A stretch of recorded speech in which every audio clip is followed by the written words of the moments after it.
First time ko nga lang palang magluluto ng kaldereta na hindi gagamit ng kaldereta mix sauces. Yung mga ready mix na nabibili natin sa grocery.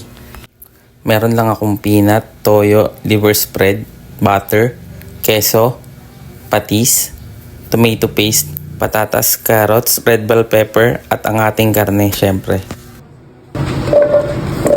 Tikuin lang muna natin yung carrots at patatas. Pwede na yung ahunin.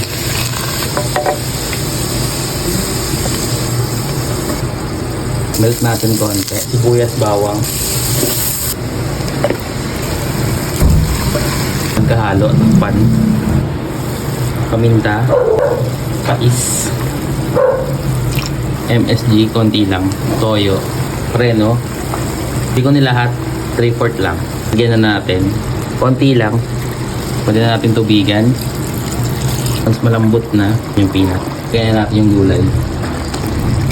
Sama na rin natin to. Mix lang natin. Takpan muna natin ulit. Lagyan na natin ng cheese. Kayong bahala kung gaano karami gusto nyo. Pwede na yan. Luto na yung ating cheesy caldereta. Hindi ko na nga rin pala nilagyan ng siling labuyo kasi hindi naman lahat kumakain ng maanghang sa amin. Yun lang, kain.